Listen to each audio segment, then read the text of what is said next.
Madda komii hawaasaa baroota dheeraaf gangalachaa as ga'e hundeerraa furuuf kenna tajaajila sadarkaa zoonitti gadi buusee hojjechaa jiraachuu bulchiisni aanaa Caffee beeksise. Akka aanaa Caffeetti kenni tajaajila abbaa dhimmaa bifa idilaa'een itti fufee jira. Itti quufinsa uummataa murteessuudhaaf kenna tajaajilaa fooyya'aa ta'e manneen hojii keessatti dhugoomsuun murteessaadha. Bu'uuruma kanaan bulchiisni aanaa Caffee itti quufinsa uummataa dabaluuf komii hawaasaa baroota dheeraaf rakkoo ta'aa dhufe hundeerraa furuuf hojjechaa jiraachuu bulchaan aanichaa obbo Faayisaa Badhaadhaa dubbatan. Kenna tajaajilaa kana fooyyessuudhaaf akka aanaa keenyatti komii hawaasaa hir'isuudhaaf komiin sadarkaa zoonii irraa kaasee hanga aanaa irraa kaasee hanga kutaa magaalaa irraa immoo hanga magaalaatti hir'isuudhaaf hojiiwwan gurguddaan akka bulchiinsa aanaa Caffeetti hojjetamaa jiru hojii bal'aadha jechuudha.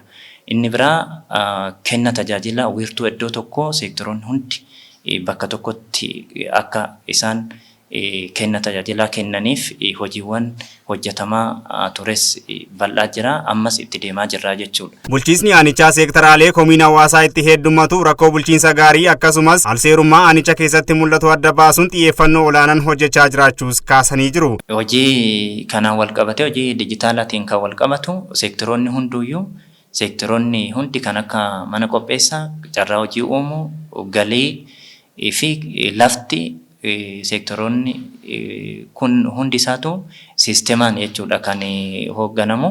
Siisteemaan kan abbaa dhimmaatiin gargar bahee kan dijitaalaan kan isaan tuttuqqii namaatiin adda bahee kan hojiin kun hojjetamaa jiru.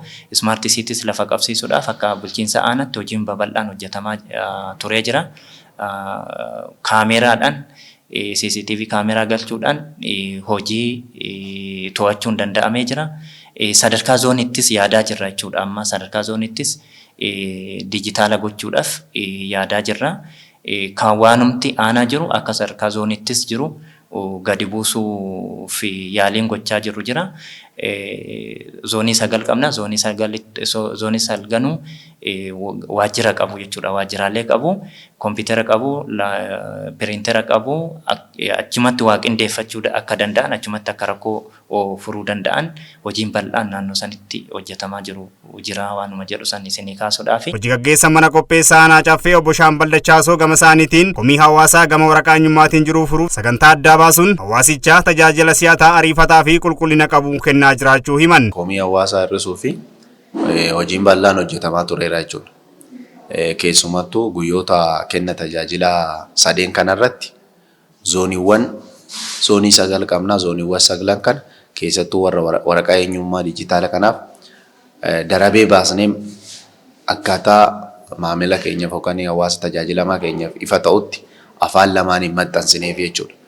Jiraatan kamiyyuu gaafa tajaajilan fakkeenyaaf zoonii magariisaa ta'e zoonii magariisaa jiraatan zoonii magariisaa marii hawaasa sadarkaa garaagaraan zoonii irratti gooneen sagantaa kana qabsiisnee jirra jechuudha. Gaafa zoonii fakkeenyaaf zoonii magariisaa kun yoom akka tajaajilamu hin beekaa jechuudha. Gaafa sana nuti yeroo dhufna galmee qabna, galmee irratti ajjeestu goona sa'aatii dura sa'aa booda enneeni akkaatuma dhufeettiin namni akka hin deddeebineef sana qabsiisnee hojjechaa kan jirru ta'uu isaati jechuudha. Hawaasni aanichaa kenna tajaajilaa fudhachaa jiran arginee dubbisnee tokko tajaajila argachaa jiranitti kan gammadan ta'uu himan.